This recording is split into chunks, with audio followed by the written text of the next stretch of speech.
पत्थर की मूर्ति पत्थर से भिन्न है। जैसे राम की गाय, तो राम अलग है, और की जो षष्ठी विभक्ति है, और गाय, दोनों का संबंध बताने वाला है। ऐसे ही कोई कहे कि पत्थर की मूर्ति, तो पत्थर अलग है, मूर्ति अलग है, संबंध है दोनों में? ऐसा कुछ नहीं है। पत्थर ही मूर्ति है, मूर्ति ही पत्थर है, लेकिन फिर भी कहना पड़ता है पत्थर की मूर्ति। ये सब भाषा व्यवहार है, औपचारिक है। ऐसे ही भगवान का पद स्वयं साक्षात भगवान ही है।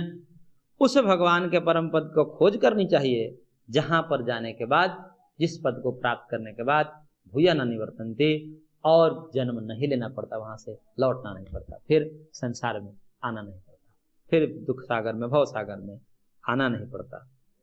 तो कैसे खोजे उसको? तो भगवान ने अगले ही उत्तर वचन में बोला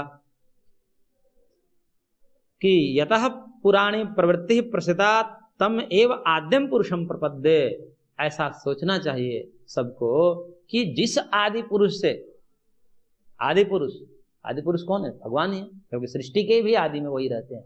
वहां जीव भी मूर्छित रहते हैं, परंतु भगवान सदैव रहते हैं। तो वह जो आदि पुरुष भगवान है, जिससे क्या हुआ है? यह सारा जो जगत है जिससे उत्पन्न हुआ है, सारे जगत के जो स्वामी हैं, जिससे सारा जगत उत्पन्न हुआ है।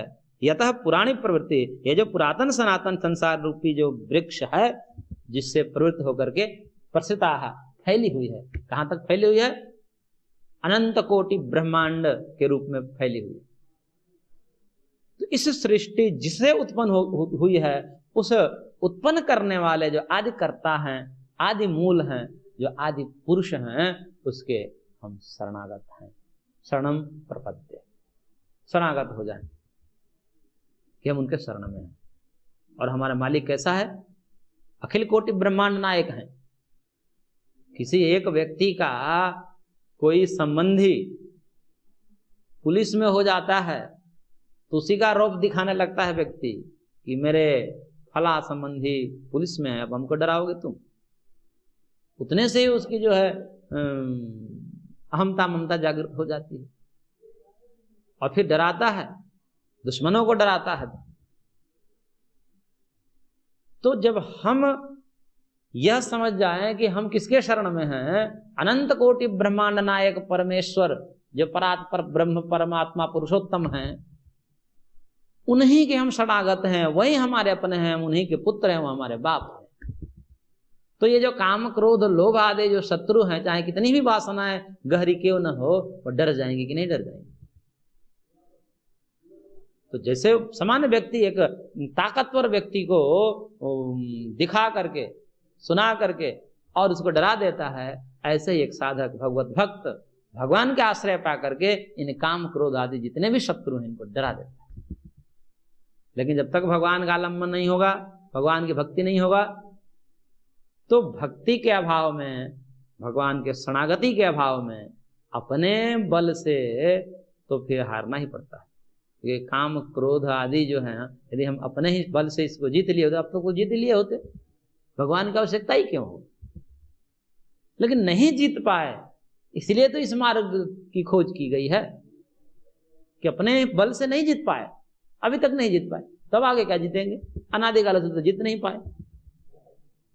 इसलिए शरणागत हो जाए और भगवान से कहें कि अब आप ही देखिए, आपसे ही हो सकता है, हम आपके हैं और आपके ही रहना चाहते हैं, आपसे इतर तो दुख ही है। आपको छोड़ करके यदि हम इधर जिधर भी दृष्टि डालते हैं, तो जो है नरक से लेकर ब्रह्मलोक पर्यंत दुख ही दुख है। इसलिए हम आपको ही देखना चाहते हैं, हम आपके ही हैं और आपके ही रहना चाहते हैं। पर ये जो दुख, ये जो वासनाएं हैं, ये हमको भटका रही हैं, आप इसको देख लीजिए। ऐसा करके पूर्ण शरणागति रहते हैं और एकमात्र भगवान पर दृष्टि रहती है, तो फिर भगवान बचा लेते हैं। इन काम आदि जो शत्रु हैं, इनसे बचा लेते। तो इस प्रकार से भगवान ने यहां पर उपाय भी बताए कि कैसे खोजो, तो शरणागत होकर रहो, अपने बल पे भरोसा मत करो, नहीं तो नहीं जीत पाओगे। यही तो भगवान की भगवत्ता है। इतने प्रबल संस्कार, कितने कुदृष्टि, कुभाव, कुकर्म, और सबको एक क्षण में भस्म कर देते हैं भगवान। भगवान की भक्ति जब किसी में प्रविष्ट करती है तो वो कैसा कुकर्मी व्यक्ति, उसके पूर्व कर्म देखें, कुदृष्टि, कुकर्मी, प्रमादी, लोभी, उसका जीवन बदल जाता है एकमात्र की भक्ति से, भगवान की भक्ति से। तो ये भक्ति में है, भगवान की शरणागति में ये सामर्थ्य है कि अनादि जो सुविरूढ़ मूल वासनाएं हैं उनको खंडित कर देगी। तो इसलिए कहा कि आद्यम पुरुषम प्रपद्ये, हम उस आदि पुरुष के शरण में हो जाए, शरणागति में हो जाए, तो ये सब नष्ट हो जाते हैं। और फिर कैसे हो जाते हैं और फिर किस प्रकार से परम पद को प्राप्त होते हैं, वह शरणागत पुरुष जब हो जाता है तो उसका फल कैसा होता है, उसका स्वभाव कैसा होता है, और फिर अंततः वो उस पद को प्राप्त कर लेता है। तो उसके लिए भगवान अगला श्लोक कह रहे हैं, बहुत प्रसिद्ध श्लोक है। निर्माण मोहा जित संग दोषा अध्यात्म नित्या विनिवृत्त कामाः द्वंद्वैर्विमुक्ताः सुख दुःख संजैर्गच्छन्ति मूढ़ाः पदमव्ययम् तत्। कह रहे हैं कि निर्माण मोहा जित संग दोषाः, निर्माण मोहा, मान और मोह से जो निर्गत हो चुका है, मुक्त हो चुका है, मान और मोह जिससे निकल चुके हैं, ऐसा निर्माण मोहा है। मान मतलब सम्मान, उसको कोई सम्मान नहीं चाहिए, कोई मोह नहीं है, कोई ममत्व नहीं है संसार से, और मान की भावना खत्म हो गई, मोह भी निवृत्त हो गया, ऐसे निर्माण मोहा, ऐसे लोग। और फिर कह रहे हैं आगे भगवान, जित संग दोषा, संग मतलब आसक्ति, अटैचमेंट हो जाता है, तुरंत ही कुछ किसी ने कोई थोड़ा सा सुख मिल जाए, किसी वस्तु से मिल जाए, किसी व्यक्ति से मिल जाए, तो अब उस वस्तु और व्यक्ति को भूल ही नहीं पाते, भूल ही नहीं पाते, इसके बिना मैं जी ही नहीं सकता, रह ही नहीं पाऊंगा। इस प्रकार से जो आसक्ति होती है, ऐसी आसक्तियों को भी जिसने जीत लिया है, जित संग दोषा, संग यानी कि आसक्ति, राग रूपी जो दोष है उसको जिसने जीत लिया है, यानी कि अब राग से युक्त नहीं हो पा रहा है। जित संग दोषा अध्यात्म नित्या, भगवान में नित्य रमण कर रहा है, उसका चिंतन, उसका मन, मस्तिष्क, चित्त, चेतना सदैव भगवान में लगी हुई। ऐसे अध्यात्म नित्या विनिवृत्त कामाः, जिसके सारी कामनाएं निवृत्त हो चुकी हैं। जितने अविवेक मूलक कामनाएं होती है, अविवेक मूलक कामनाएं क्या होती है, स्वयं के सुख के लिए जो भी हम कामना करते हैं सब अविवेक मूलक ही कहलाती है। इसको मैं प्राप्त करूंगा, मेरे को इसको अच्छा लगेगा, भोग मिला, मैं सुखी होऊंगा, इस प्रकार की जो भावना है यही अविवेक मूलक भावना है। स्वयं के स्वार्थ के लिए कुछ भी कामना करना ये अविवेक मूलक कामना है, और दूसरे के सुख के लिए यदि कामना करे तो वो कामना नहीं होती। परमार्थ की कामना नहीं होती, हर एक कामना बाधक नहीं है। भगवान की कामना ये कोई कामना बाधक नहीं है। यहां पर कामना का तात्पर्य है कि अपने से भिन्न जो वस्तु है उसमें कामना करना, निजी उपभोग के लिए। हम भगवान तो हमारे अपने हैं, आगे भगवान कहेंगे, इसके तुरंत बाद कहेंगे कि भगवान तो हमारे स्वरूप ही हैं, हम उनके अंश हैं। तो अपने अंश में अपने स्वरूप की कामना होती है क्या? कामना होती है अपने से भिन्न की। जहां भी कामना होती है अपने से भिन्न की होती है, और उस कामना में ही राग होता है, अपने से भिन्न वस्तु। जैसे हम धन की कामना होगी, धन हमसे भिन्न है। पुत्र की कामना होगी, पुत्र हमसे भिन्न है। तो इस प्रकार से धन, जन, पशु इत्यादि की कामना होगी जो हमसे भिन्न है। लेकिन कोई अपने स्वरूप की कामना करता है क्या? मैं अपने स्वरूप को, मतलब इस शरीर के दृष्टिकोण से यदि देखें तो कोई ये कहता है क्या कि मेरा स्वरूप मिल जाए? ऐसा तो कोई नहीं कहता। स्वरूप तो मिला ही है, ये जो शरीर है, जो रूप है, जो चेहरा है, तो मिला ही हुआ है। तो ऐसे ही जो भगवान की कामना है वह कामना नहीं कहलाती। वहां पर कामना शब्द का प्रयोग भी नहीं हो सकता, क्योंकि वो हमारे अपने हैं, हमारे स्वरूप, हमारे वो स्वरूप है, वो हमसे भिन्न नहीं। तो जो स्वरूपता भिन्न है उसी में कामना होती है। तो यानी कि संसार हमसे भिन्न है, हम संसार से अलग है, लेकिन संसार को हम अपना मान लिए, ये राग हो गया। तो विनिवृत्त कामाः यानी कि सारी कामनाएं, संसार, शरीर और संसार से संबंधित जितनी कामनाएं हैं व्यक्तिगत उपभोग के लिए, वो सारी कामनाएं जिसकी निवृत्त हो गई है। विनिवृत्त कामाः, काम विनिवृत्त हो गए हैं। विशेष रूप से विनिवृत्त शब्द, निवृत्त ही नहीं, विनिवृत्त, निवृत्त कामाः भी कह सकते थे, लेकिन विनिवृत्त मतलब विशेष रूप से निवृत्त हो गए। अब स्वप्न में नहीं आ रहा है, स्वप्न में भी नहीं, जगत के किसी प्रकार के सुख जिसमें सामान्य व्यक्ति रमण करते हैं, उन सुखों की स्वप्न में भी कामना नहीं आती। ऐसे व्यक्ति को कहते हैं विनिवृत्त कामाः। सुख दुख संजयी, सुख दुख नामक ये जो द्वंद्व है, सुख दुख संजयी द्वंद्व ही, ये सुख दुख नामक जो द्वंद्व हैं विमुक्ता, अब ये भी उसको प्रभावित नहीं कर पा रहे।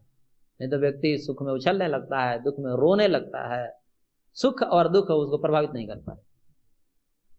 इसका मतलब ये नहीं समझना चाहिए कि सुख दुख उसको आएंगे ही नहीं, सुख दुख उसको आएंगे, परंतु सुख दुख से वो विचलित नहीं होता। हर्ष भय उसको नहीं होता, सुख में हर्ष हो जाए, दुख में भयभीत हो जाए, ऐसा नहीं होता। सुख दुख आते जाते रहेंगे और उसमें सम रहेगा। तो ऐसे सुख दुख नामक द्वंद्वों से जो विमुक्ताः, उसको भगवान ने कहा विशेषण के कैसे लोग हैं, अमूढ़ाः, ये अमूढ़ है। मूढ़ शब्द किसको होता है, मतलब जो मोह से युक्त है उसको मूढ़ बोलते हैं, और ये अमूढ़ है यानी कि ये मूढ़ नहीं है, यानी कि ज्ञानी है। ऐसे मूढ़ शब्द समाज में मूर्ख अर्थ में प्रयोग किया जाता है, और शास्त्र में मूढ़ शब्द जो मोहित है, मोह से युक्त है, अज्ञानी के रूप में मूढ़ शब्द का प्रयोग यहां भी किया जाता है। तो मोह से जो युक्त है मूढ़ है, और वही मूर्ख है, इसलिए उसको मूर्ख शब्द में, मूर्ख अर्थ में प्रयोग करते हैं। तो ऐसे अमूढ़ है जो, यानी कि मूर्ख जो नहीं है, मोह से युक्त नहीं, यानी कि ज्ञानी है, ऐसे व्यक्ति तत् अव्ययम पदम गच्छन्ति, ऐसे लोग जो होते हैं उस अव्यय पद को, जो अभी परम पद की चर्चा आई है पूर्व श्लोक में, ततः पदम तत् परिमार्गितव्यम, उसमें जो पद कहा गया वो कैसा पद है, परम पद कहा, उसी को यहां पर अव्यय पद कहते हैं। अव्यय मतलब अविनाशी, उस पद को प्राप्त कर लेने के बाद फिर नीचे कोई गिर नहीं सकता, क्योंकि अव्यय है, अविनाशी है, वह स्वरूप शाश्वत हो जाता है, नित्य हो जाता है, वहां से फिर सारे दुख निवृत्त हो जाते हैं। तो इस प्रकार से वह उस परम पद को प्राप्त कर लेता है, जो कि भगवान का अविनाशी शाश्वत पद है, जो उनका स्वरूप ही है। तब वह भगवान का स्वरूप हो जाता है। ब्रह्म वेद ब्रह्मयो होती, जानत तुम्हें हो जाई, तो उस पद को प्राप्त कर लेता है। और उस पद, उस धाम, पद को धाम से कहते हैं, धाम कहिए पद कहिए, भगवान का वो स्वरूप ही है। उसकी विशेषता बता रहे हैं कि कैसा है वह धाम, कैसा है वह पद, कैसा है। तो कह रहे हैं न तद्भासते सूर्यो न शशांको न पावकः, न शशांको न पावकः, यद्गत्वा न निवर्तन्ते तद्धाम परमं मम। कह रहे भगवान की यद्गत्वा न निवर्तन्ते, वह धाम ऐसा है कि जहां जाने के बाद फिर आना नहीं होता, फिर इस दुख में आना नहीं होता, इस संसार में आना नहीं होता। यद्गत्वा न निवर्तन्ते, जहां पर जिस धाम में जिस पद को प्राप्त करने के बाद अब वहां से, जैसे होता है ना पद, तो पद को पाने के बाद व्यक्ति पद से अपदस्थ भी हो जाता है, उसको गिरा भी दे जाता है। क्यों? क्योंकि वो पद उसका स्वरूप नहीं है, वो पद उससे भिन्न है, इसलिए उसको गिरा दिया जाता है। लेकिन यहाँ ये पद शाश्वत इसलिए है कि वो पद उससे भिन्न नहीं, उसका स्वरूप ही है, उसने और कुछ नहीं किया, अपना स्वरूप प्राप्त कर लिया। जो उसका अपना स्वरूप था, निज स्वरूप था, नित्य शुद्ध बुद्ध मुक्त जो निज स्वरूप था, उस निज स्वरूप को प्राप्त कर लिया। इसलिए जो अपने स्वरूप को प्राप्त कर लिया, जो स्वरूप उससे भिन्न नहीं होता है, और स्वरूप को प्राप्त करने के बाद वहां से गिरना नहीं होता है। और स्वरूप से भिन्न यदि किसी पद को प्राप्त कर रहे हैं तो वहां गिरना निश्चित है, वहां से आवर्तन निश्चित है। तो यह स्वरूपावस्थिति की बात है, इसलिए कहा कि यद गत्वा न निवर्तन्ते, जिस पर जाकर के पहुंच करके न निवर्तन्ते, लौटना नहीं होता। और वह पद कैसा है तो करेंगे न तत् सूर्य भास्यते, वहां ये जो सूर्य, जो जिस सूर्य से सारा जगत प्रकाशित हो रहा है, कि हम जिस लोक में रह रहे हैं, मनुष्य लोक में, इस पृथ्वी पर, तो ये पृथ्वी किसके प्रकाश से प्रकाशित हो रही है? ये इस पृथ्वी पर ऊर्जा का जो मुख्य स्रोत है वो क्या है? सूर्य है, और इसी से प्रकाशित हो रहा है, इसी से सब जो है अपनी क्रियाएं कर रहे हैं, ऊर्जा को प्राप्त कर रहे हैं, सब काम कर रहे हैं, चैतन्यवत हो रहे हैं। तो कह रहे हैं कि यह सूर्य भी उस पद को सुशोभित नहीं कर सकता, उसको प्रकाशित नहीं कर सकता, यह सूर्य भी वहां निस्तेज हो जाता है। यानी क्यों? इस सूर्य से, ये जो भौतिक सूर्य है, इस सूर्य से वह लोक प्रकाशित नहीं होता है, अपितु वह स्वतः प्रकाशित होता है। तो न तद्भास्यते सूर्यो न शशांको, जब सूर्य ही नहीं प्रकाशित कर सकता उस लोक को, तो इस सूर्य से प्रकाशित होने वाले चंद्र की क्या गति है? क्योंकि चंद्रमा तो सूर्य के प्रकाश से ही प्रकाशित होता है। तो जो शशांक है, चंद्रमा है, वह भी उस लोक को प्रकाशित नहीं कर सकता। न पावकः, फिर ये जो भौतिक अग्नि है, तो यज्ञाग्नि है या जो हमारे चूल्हे की अग्नि है, इस अग्नि का क्या ही कहना, ये क्या हाँ प्रकाशित कर पाएगी? इसकी औकात कहाँ है? जब सूर्य चंद्र नहीं प्रकाशित कर पा रहे हैं, वह अयोग्य है उस धाम को प्रकाशित करने में, तो इनकी क्या गति है? तो भगवान कह रहे हैं कि तद धाम परमम मम, वह मेरा परम धाम है, जहां पर ये सूर्य भी निस्तेज हो जाते हैं, सूर्य भी उसको प्रकाशित नहीं करते, क्योंकि सूर्य प्रकाशित उन लोगों को करते हैं जो अविनाशी नहीं है, यानी कि जो विनाशी है, क्योंकि सूर्य स्वयं ही विनाशी है। वो विनाशी सूर्य जो है अविनाशी पद को प्रकाशित कैसे कर पाएगा? नहीं कर पा सकता, इसलिए ये सूर्य भी निस्तेज हो जाता है वहां पर। सूर्य की भी प्रकाश वहां पर अप्रकाशित ही है। क्यों? क्योंकि उपनिषद में एक मंत्र आता है, न तत्र सूर्यो भाति न चंद्र तारकः नेमा विदितो भाति कुतोऽयम् अग्नि तमेव भान्तम् अनुभाति सर्वम तस्य भासा सर्वमिदं विभाति। ये ठीक यही श्लोक जो है उस श्रुति अनुसार ही श्लोक बोला है भगवान कि न तत्र सूर्यो भाति, वहां सूर्य प्रकाशमान नहीं होता, वहां कोई सूर्य इस प्रकार का भौतिक सूर्य नहीं है। न चंद्र तारक, न चंद्रमा, न तारे, इस प्रकार के चंद्र है न तारे हैं। कुतोऽयम् अग्नि, फिर अग्नि की क्या कहें? जब सूर्य चंद्र तारे ये सब वहां प्रकाशित करने में समर्थ हैं उस लोक को, तो इस भौतिक अग्नि का क्या ही कहना, फिर वो कैसे प्रकाशित होते हैं? तो कहेंगे तमेव भान्तम अनुभाति सर्वम, बल्कि उनके प्रकाश से ये सूर्य चंद्र आदि भाषित होते हैं। तथ्य की बात यह है, इनके प्रकाश से वह लोक भाषित नहीं होता है। लोक का मतलब भगवान ही स्वयं है। तो भगवान जो चैतन्य स्वरूप है, प्रकाश स्वरूप है, वह प्रकाश स्वरूप भगवान इन सूर्य के प्रकाश से प्रकाशित नहीं होते हैं, अपितु भगवान की चैतन्यता से, उनके प्रकाश से ये सूर्य चंद्र आदि जो पिंड है ये प्रकाशित होते हैं। इसलिए भौतिक दृष्टिकोण से भले ही पढ़ाया जाता है कि चंद्रमा में अपना प्रकाश नहीं होता, ये सूर्य के प्रकाश से प्रकाशित होता है, लेकिन जब पूछा जाता है कि सूर्य का प्रकाश, सूर्य में प्रकाश है या नहीं है, तो वहां पर भौतिक रूप से ये कह देते हैं कि सूर्य अपने प्रकाश से प्रकाशित होता है। लेकिन आध्यात्मिक दृष्टिकोण से बात भी मिथ्या है, क्योंकि सूर्य भी किसी और के प्रकाश से प्रकाशित हो रहा है, उस भगवान के ही प्रकाश से ही प्रकाशित हो रहा है। तो तमेव भान्तम अनुभाति सर्वम तस्य भाषा सर्वमिदं विभाति, उसी के प्रकाश से ये पूरा जगत प्रकाशित है। अब यहां पर सर्वम विभाति कह दिया, उपनिषदकार में प्रश्न उठ सकता है, वे सर्वम विभाति से तो पूरा जगत ही ऐसे चमचमाना चाहिए, सर्वम शब्द से तो सब कुछ आ गया, ईंट पत्थर भी आ गए उसमें, तो सूर्य चंद्र ही क्यों? क्योंकि वो तो सब जगह है। वो चैतन्य, जिस चैतन्य की आप बात कर रहे हैं, उस चैतन्य को तो आप कहते हैं कि समस्त भूतों में विराजमान है, वो अंतरात्मा है, अंतरतम है, अंतर्यामी है, सब में घुसा हुआ है, सब पदार्थों में विराजमान है, विभु है, व्यापक है। इस कारण से तो पत्थर में भी है, लोष्ठ में भी है। तो केवल सूर्य चंद्र ही क्यों प्रकाशित हो रहे हैं, अग्नि ही क्यों प्रकाशित हो रही है, ये सब पदार्थ प्रकाशित क्यों नहीं हो रहे हैं, ये प्रश्न आता है।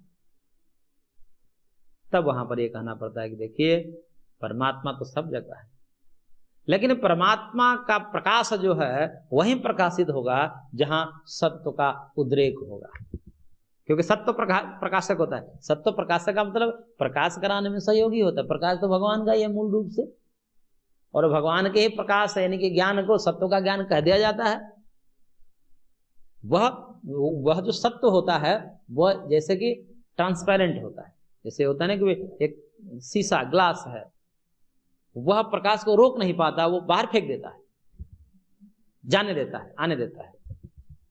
ऐसे जो सत्व होता है तो भौतिक, लेकिन वो सत्व जो है वो भगवान का जो प्रकाश है उसको बाहर फेंक देता है, उससे ज्योति झलकने लगती है। ऐसे ही सूर्य आदि जो हैं इनमें सत्व का उद्रेक है, सत्व प्रधान है, सत्व ज्यादा है, इस कारण से वो जो है प्रकाश ज्यादा उसमें प्रकाशित हो रहा है। और जो रज और तम जो होते हैं वह आवरण करने वाले होते हैं। जैसे दीवार है तो दीवार में जो है प्रकाश पार नहीं कर सकता। क्यों नहीं कर सकता? क्योंकि तमस है, ये दीवार तमस प्रधान है, स्वच्छ नहीं है, निर्मल नहीं है। और जो सात्विक पदार्थ होते हैं, सत्व जिसमें ज्यादा होगा वह स्वच्छ होंगे, निर्मल होंगे, तो उससे प्रकाश रुकेगा नहीं। तो इसलिए जहां भी प्रकाश ऐसे प्रकाशित होते हैं उन पदार्थों में सत्व की अधिकता समझनी चाहिए। वो सत्व पदार्थ, क्योंकि त्रिगुणात्मक जगत है, तो कोई पदार्थ सत्व प्रधान होगा, कोई रज प्रधान होगा, कोई तम प्रधान होगा, परस्पर भेद है। इसलिए परमात्मा सब जगह होते हुए भी लोष्ठ आदि पत्थर खंड आदि तमस प्रधान होने से उनमें प्रकाश ऐसे दिखता नहीं। भगवान तो है, भगवान का प्रकाश तो सब जगह है, लेकिन वो प्रकाश दिखता नहीं है तमस की प्रधानता होने के कारण, प्रगल्भता होने के कारण। और सूर्य आदि में सत्व की प्रगल्भता है, इस कारण से वहां प्रकाश इतना फैला है कि पूरे लोकांतर को प्रकाशित कर रहा है। तो इस प्रकार से तस्य भाषा सर्वम इदम विभाति, ऐसा कह दिया। तो वह ऐसा लोक है मानो वहां पर सब के जो तेज हैं वो फीके हैं, अभी तो यह भी उन्हीं की तेज से प्रकाशमान है। वैसे स्थिति, वैसे ब्रह्मपद और ब्रह्म स्वरूप की प्राप्ति कर लेता है जहां पर जाने के बाद आना नहीं पड़ता।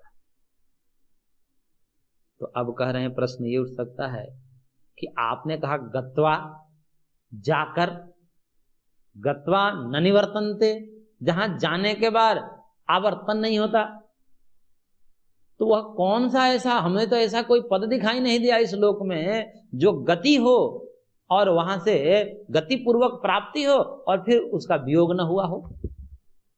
क्योंकि जहां गति पूर्वक हम संयोग करते हैं, हम जहां कहीं भी जाते हैं गति करते हैं, घर जाते हैं, घर से बाहर जाते हैं, बाजार जाते हैं, तो सब गति पूर्वक जाते हैं तो बाजार के साथ, दुकान के साथ हमारा संबंध बनता है, फिर वहां से गति करते हैं, घर के साथ संबंध बनता है। ये सारे संबंध गति पूर्वक हैं, लेकिन ये परमानेंट है क्या? तो कोई भी गति पूर्वक जो संयोग होते हैं वो परमानेंट नहीं होते हैं। और आप तो कह दिए कि न निवर्तन्ते, यद गत्वा न निवर्तन्ते। तो जहां गति पूर्वक संयोग होगा वहां तो संयोग का अंत वियोग में होता है। संयोगा विप्रयोगांताश्च, महर्षि कपिल ने सूत्र ही दे दिया कि संयोग का अंत वियोग में होगा। यदि जाग गया है उस धाम को तो फिर कभी ना कभी किसी न किसी काल में वहां से वियोग होगा, क्योंकि संयोग का अंत वियोग है, क्योंकि संयोग भी नाशवान होता है। तब ऐसा प्रश्न किसी का मन में न उठे, क्योंकि भगवान यहाँ पर भाव समझ लेते हैं, किस पर यहाँ यह प्रश्न उठ सकता है, इसलिए बिना पूछे ही बोलते जाते हैं। यहाँ अर्जुन ने पूछा नहीं है, लेकिन ऐसा पूछ न दे इसलिए वहां प्रश्न छिपा हुआ है। तब भगवान कह रहे हैं आगे, ममैवांशो जीवलोके जीवभूतः सनातनः मनः षष्ठानि इंद्रियाणि प्रकृतिस्थानि कर्षति। कह रहे भगवान की देखिए कि जीवलोके सनातनः जीवभूतः मम एव अंशः। कह रहे कि ये जो जीव है मेरा ही अंश है, और मेरा अंश होने से जैसे मैं उनका अंशी हूं, भगवान कह रहे कि मैं उनका अंशी हूं, वो मेरा अंश है। तो अंश अंशी से विलग रहेगा, तो जब तक अंश अंशी से विलग हो जाता है तब तक उसमें गति होती है। जैसे बूंद, जल की जो बूंद है वह सागर का अंश है, सागर उनका अंश ही है। इसलिए बूंद कहीं भी गिरे अपने ढलान की तरफ, क्योंकि सबसे निम्नतर ढलान क्या है? समुद्र है। सबसे निम्नतम ढलान जो है वो समुद्र है। इसलिए किसी भी चीज को मापते हैं तो समुद्र की ऊंचाई से कहते हैं कि समुद्र तल से इतना ऊंचा है, क्योंकि समुद्र तल सबसे नीचे है। क्यों? क्योंकि सारा पानी जो है कहीं भी हिमालय से गंगा जी निकलती हैं और अंत में कहाँ जाती? समुद्र में चली जाती। तो कहीं भी एक बूंद गिराइए वह जाएगा समुद्र की तरफ।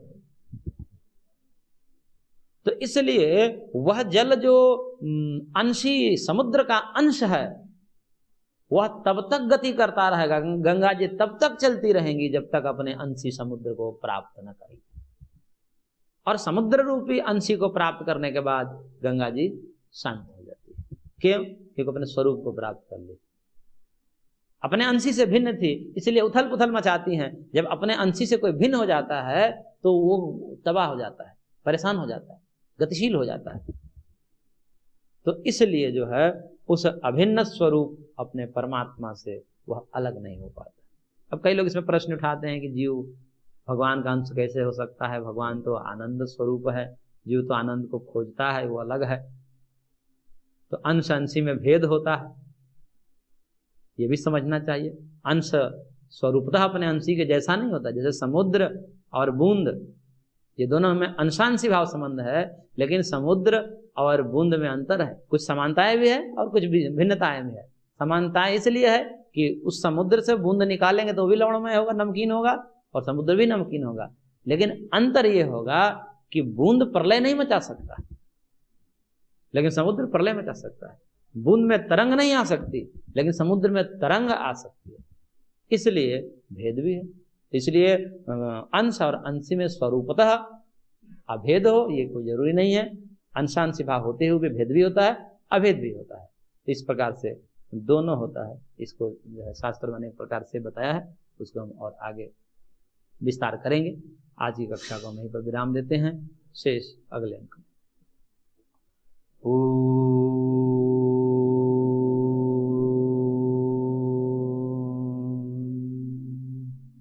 शांति शांति शांति।